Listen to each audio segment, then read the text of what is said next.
ಅಂಬೇಡ್ಕರ್ ಸ್ವಾಭಿಮಾನಿ ಸೇನೆಯಿಂದ ಪರಿನಿರ್ವಾಣ ದಿನಾಚರಣೆ. ಅಂಬೇಡ್ಕರ್ ಭಾವಚಿತ್ರಕ್ಕೆ ಪುಷ್ಪನಮನ ಸಲ್ಲಿಸಿ ಆಚರಣೆ. ನಗರದ ವಾರ್ಡ್ ನಂಬರ್ 22ರ ಸಾಲಿಪೇಟೆನಲ್ಲಿ ಆಚರಣೆ. ಚಿಂತಾಮಣಿ ನಗರದ ವಾರ್ಡ್ ನಂಬರ್ 22ರ ಸಾಲಿಪೇಟೆನಲ್ಲಿ ಅಂಬೇಡ್ಕರ್ ಸ್ವಾಭಿಮಾನಿ ಸೇನೆ ಸಮಾಜಕ್ಕಾಗಿ ಸಂಘಟನೆ ವತಿಯಿಂದ ಸಂವಿಧಾನ ಶಿಲ್ಪಿ ಡಾಕ್ಟರ್ ಬಿಆರ್ ಅಂಬೇಡ್ಕರ್ ಅವರ 67ನೇ ಮಹಾಪರಿನಿರ್ವಾಣ ದಿನವನ್ನು ಅರ್ಥಪೂರ್ಣವಾಗಿ ಆಚರಿಸಲಾಯಿತು. ಅಂಬೇಡ್ಕರ್ ಭಾವಚಿತ್ರಕ್ಕೆ ಸಂಘಟನೆ ಪದಾಧಿಕಾರಿಗಳು, ಮುಖಂಡರು ಪೂಜೆ ಸಲ್ಲಿಸಿ ಪುಷ್ಪನಮನ ಸಲ್ಲಿಸಿದ ನಂತರ ಅಂಬೇಡ್ಕರ್ ಅವರ ಜೀವನ ಚರಿತ್ರೆಯ ಪುಸ್ತಕವನ್ನು ವಿತರಿಸಲಾಯಿತು. ಉದಯ ಕವಿ ರವಿಚಂದ್ರ ಎಸ್ ರವರು ಮಾತನಾಡಿ, ಅಂಬೇಡ್ಕರ್ ಎಂದರೆ ಬರೀ ವ್ಯಕ್ತಿಯಲ್ಲ, ಅವರು ಮಹಾನ್ ಶಕ್ತಿ. ಧ್ಯೇಯ ತತ್ವವೇ ಅಂಬೇಡ್ಕರ್ ಆಗಿದ್ದಾರೆ. ದೇಶದ ಅಖಂಡತೆಗೆ ಅವರ ಸೇವೆ ಅನನ್ಯವಾದದ್ದು. ಅವರನ್ನು ಕೇವಲ ಶೋಷಿತ ವರ್ಗದ ನಾಯಕರು ಎಂದು ಭಾವಿಸುವಂತಿಲ್ಲ. ಅವರು ಸಮಾಜದ ಎಲ್ಲ ವರ್ಗಗಳ ನಾಯಕರಾಗಿದ್ದಾರೆ. ಅಂಬೇಡ್ಕರ್ ಅವರ ಹೆಸರು ಹೇಳುವುದೇ ರೋಮಾಂಚನ ಉಂಟು ಮಾಡುತ್ತದೆ. ಸಮಾನತೆ ದೃಷ್ಟಿಯಲ್ಲಿ ಸಂವಿಧಾನ ರಚಿಸಿದ ಮಹಾನ್ ಚೇತನ. ನಾವೆಲ್ಲರೂ ಜೀವನದಲ್ಲಿ ಅವರ ಚಿಂತನೆ ಅಳವಡಿಸಿಕೊಳ್ಳಬೇಕಿದೆ. ಅಂಬೇಡ್ಕರ್ ಅವರು ಸಂಘರ್ಷದ ಹಾದಿ ತುಳಿಯದೆ ಸಾಮರಸ್ಯದ ಮೂಲಕ ಸಮಾಜವು ಒಗ್ಗೂಡುವಂತೆ ಮಾಡಿದ್ದಾರೆ. ಅವರ ವ್ಯಕ್ತಿತ್ವ ಆದರ್ಶಗಳನ್ನು ಪಾಲನೆ ಮಾಡುವ ಮೂಲಕ ಅವರಿಗೆ ಗೌರವ ಸಲ್ಲಿಸಬೇಕಿದೆ ಎಂದರು. ಅಂಬೇಡ್ಕರ್ ಸ್ವಾಭಿಮಾನಿ ಸೇನೆ ರಾಜ್ಯ ಕಾರ್ಯದರ್ಶಿ ರಾಜೇಂದ್ರ ಬಾಬು ಎಂ ರವರು ಮಾತನಾಡಿ, ಅಂಬೇಡ್ಕರ್ ರಚಿಸಿದ ಸಂವಿಧಾನದಲ್ಲಿ ಎಲ್ಲರಿಗೂ ಹಕ್ಕು ಮತ್ತು ಜವಾಬ್ದಾರಿ ನೀಡಲಾಗಿದೆ. ನಾಗರಿಕರ ಹಕ್ಕುಗಳನ್ನು ಪ್ರತಿಪಾದಿಸುವುದರ ಜೊತೆಗೆ ಗುರುತರ ಜವಾಬ್ದಾರಿ ನಿರ್ವಹಿಸಬೇಕಿದೆ. ಯುವಜನರು ಸಂವಿಧಾನದ ಆಶಯಗಳನ್ನು ಅರ್ಥೈಸಿಕೊಳ್ಳಬೇಕಿದೆ ಎಂದು ಸಲಹೆ ನೀಡಿದರು. ಈ ಸಂದರ್ಭದಲ್ಲಿ ತಾಲೂಕು ಅಧ್ಯಕ್ಷರಾದ ಶ್ರೀನಿವಾಸ್ ಸಿಎಚ್, ಮಹೇಶ್ ಬೈ, ಉಮೇಶ್, ನಗರಸಭಾ ಸದಸ್ಯರಾದ ದೇವಾಳಂ ಶಂಕರ್, ಅಗ್ರಹಾರ ಮೋಹನ್, ಶಬೀರ್, ಯುವಕವಿ ರವಿಚಂದ್ರ ಸೇವನ್, ಮಂಜು, ಶಿವಣ್ಣ, ಕುಂಟಿಗಡ್ಡೆ, ಅಗ್ರಹಾರ ರತ್ನಮ್ಮ, ಶ್ರೀನಾಥ್, ಗೋವಿಂದರಾಜು, ಬಸವರಾಜು, ರಮೇಶ, ಕಿಶೋರ್, ಮಧು, ರವಿ, ಭೈರಪ್ಪ, ಶ್ರೀರಾಮ ದಲಿತ ಸಾಹಿತ್ಯ ಪರಿಷತ್ತು ಜಿಲ್ಲಾಧ್ಯಕ್ಷರು ವೆಂಕಟರಮಣಪ್ಪ ಎಂ ಸೇರಿದಂತೆ ಮತ್ತಿತರರು ಭಾಗವಹಿಸಿದ್ದರು. ಅವರಿಗೆಲ್ಲ ಸ್ವಾಗತ ಕೊಡ್ತಾ ಇದ್ದೀನಿ. ಇನ್ನೊಂದು, ಈ ದಿನ ಏನಕ್ಕೋಸ್ಕರ ಈ ಕಾರ್ಯಕ್ರಮ ಮಾಡ್ತಾ ಇದ್ದೀವಿ ಅಂತ ಮೊದಲನೇದಾಗಿ ನಾವು ತಿಳ್ಕೊಬೇಕಾಗ್ತದ.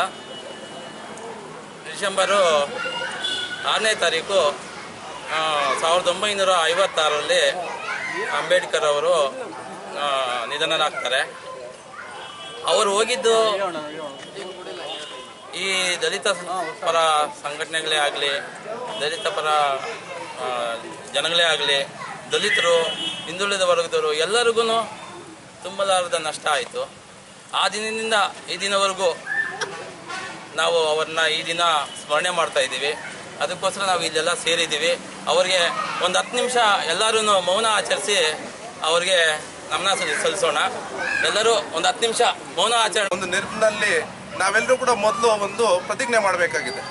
ಏನಪ್ಪ ಅಂದರೆ, ಅಂಬೇಡ್ಕರ್ ಏನೋ ನಮ್ಮ ಜನಾಂಗಕ್ಕೆ ಒಬ್ಬ SC ಸಮಾಜಕ್ಕೂ ST ಸಮಾಜಕ್ಕೂ ಒಬ್ಬ ಸೀಮಿತವಾಗಿರುವಂಥ ವ್ಯಕ್ತಿ ಅಲ್ಲ. ನಾವೆಲ್ಲರೂ ಕೂಡ ಜೋಡಿಸ್ಕೊಂಡು ನಮ್ಮ ಜೊತೆಗೆ ಅವನ್ನು ಬೆಳೆಸುತ್ತಾ ನಾವು ಬೆಳೆಯುತ್ತಾ ಈ ಸಮಾಜವನ್ನು ಸದೃಢವಾಗಿ ಕಟ್ಟಬೇಕಾದ್ರೆ ನಮಗೆ ಒಂದು ಮಹತ್ವವಾದ ಗಂಧವನ್ನು ಕೊಟ್ಟಿದ್ದಾರೆ, ಸಂವಿಧಾನವನ್ನು. ಆ ಸಂವಿಧಾನದ ಅಡಿಯಲ್ಲಿ ನಾವೆಲ್ಲರೂ ಕೂಡ ಒಂದೇ ತಾಯಿ ಮಕ್ಕಳು. ನಾವೆಲ್ಲರೂ ಕೂಡ ಯಾರೇ ಮೀಸಲಾತಿ ಇಲ್ಲ ಅಂತ ಹೇಳೋ ಅವಶ್ಯಕತೆಯೇ ಇಲ್ಲ. ಮೀಸಲಾತಿ ಪ್ರತಿಯೊಬ್ಬರಿಗೂ ಇದೆ. ಆ ಮೀಸಲಾತಿಯಲ್ಲಿ ಕೆಲವರು ಭೇದ ಭಾವಗಳನ್ನು ತೋರ್ತಾ ಇದ್ದಾರೆ. ದಯವಿಟ್ಟು ಅದು ತಪ್ಪು. ನಾವೆಲ್ಲರೂ ಕೂಡ ಒಂದೇ ತಾಯಿ ಮಕ್ಕಳು.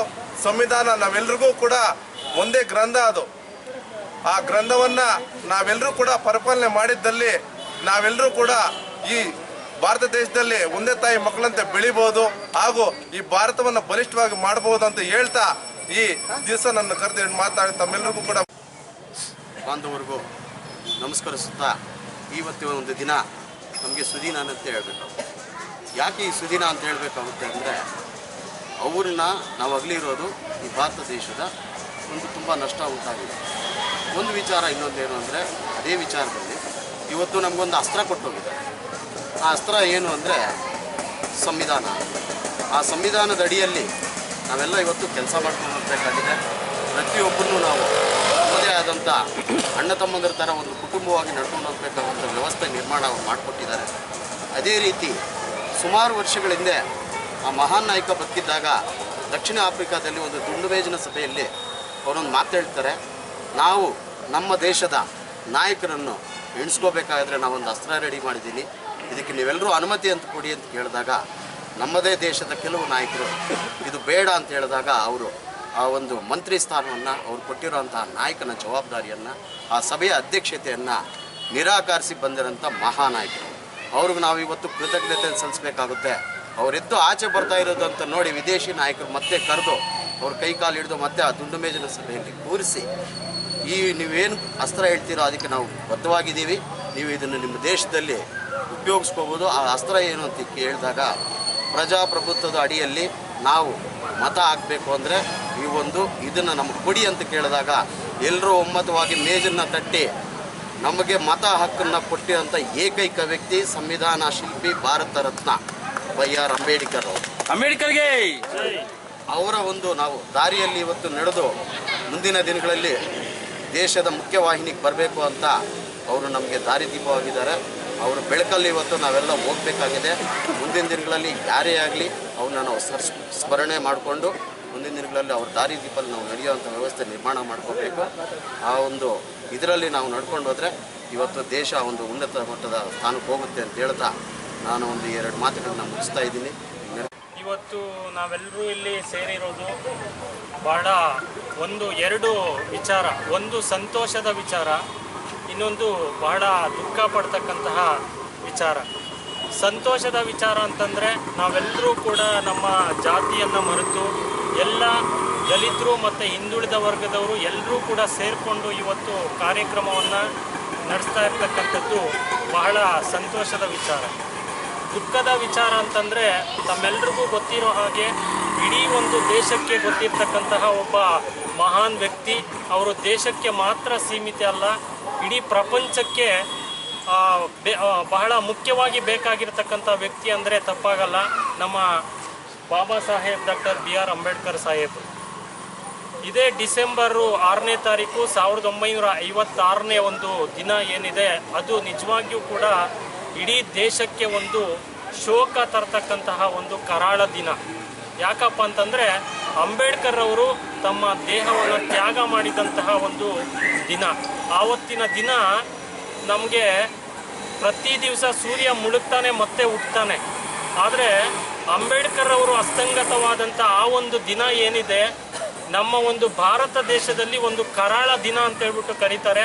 ಕಾರಣ ಏನಪ್ಪ ಅಂತಂದರೆ ಆವತ್ತು ಮತ್ತೊಂದು ಈ ದೇಶಕ್ಕೆ 2 ಸೂರ್ಯರು, ಪ್ರತಿ ದಿವಸ ಹುಟ್ಟತಕ್ಕಂತಹ ಒಬ್ಬ ಸೂರ್ಯ ಆದರೆ ಇನ್ನೊಂದು ನಮ್ಮ ಬಾಬಾ ಸಾಹೇಬ್ ಅಂಬೇಡ್ಕರ್ ಅವರು ಅಸ್ತಂಗತವಾದಂತಹ ದಿನ. ಈ ದಿನವನ್ನು ನಾವು ಮಹಾಪರಿನಿರ್ವಾಣ ದಿನ ಅಂತ ಹೇಳ್ಬಿಟ್ಟು ಆಚರಣೆ ಮಾಡ್ತೀವಿ. ಸೊ ಹಾಗಾಗಿ ಅಂಬೇಡ್ಕರ್ ಅವರು ಆವತ್ತು ಅಸ್ತಂಗತ ಆಗಿರ್ಬೋದು, ಆದರೆ ಅವರು ಬಿಟ್ಟು ಹೋಗಿರ್ತಕ್ಕಂಥ ವಿಚಾರಗಳಾಗಿರ್ಬೋದು, ಅವರು ಹಾಕಿಕೊಟ್ಟಿರ್ತಕ್ಕಂಥ ದಾರಿ, ಮತ್ತು ಈ ದೇಶಕ್ಕೆ ಏನು ಸಂವಿಧಾನ ಅಂತಕ್ಕಂಥ ಮಹತ್ತರವಾಗಿರ್ತಕ್ಕಂಥ ಕೊಡುಗೆಯನ್ನು ನಮ್ಮ ಬಾಬಾ ಸಾಹೇಬ್ ಅಂಬೇಡ್ಕರ್ ಅವರು ಕೊಟ್ಟು ಹೋಗಿದ್ದಾರೆ.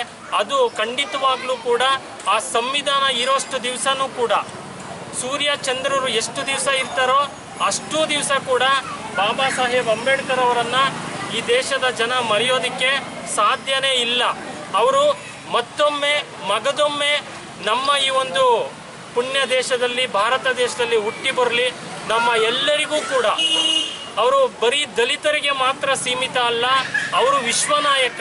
ಬಹುಶಃ ನಿಮ್ಗೆಲ್ಲರೂ ಗೊತ್ತಿದೆಯೋ ಇಲ್ವೋ, ಬಾಬಾ ಸಾಹೇಬ್ ಅಂಬೇಡ್ಕರ್ ಅವರು ಅಸ್ತಂಗತವಾದಂಥ ದಿನ ಪ್ರಪಂಚದ 193 ದೇಶಗಳೇನಿದಾವೋ 193 ದೇಶಗಳ ಬಾವುಟಗಳನ್ನು ಇಳಿಸಿ ಅವರಿಗೆ ಗೌರವವನ್ನು ಕೊಟ್ಟಿರ್ತಕ್ಕಂತಹ ಜಗತ್ತಿನ ಏಕೈಕ ವ್ಯಕ್ತಿ ಯಾರಾದರೂ ಇದ್ದರೆ ಅದು ನಮ್ಮ ಬಾಬಾ ಸಾಹೇಬ್ ಅಂಬೇಡ್ಕರ್ ಅವರು.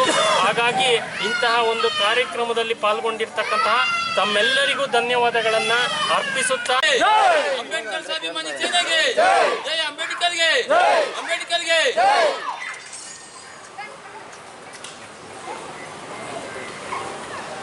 ಈ ದಿನ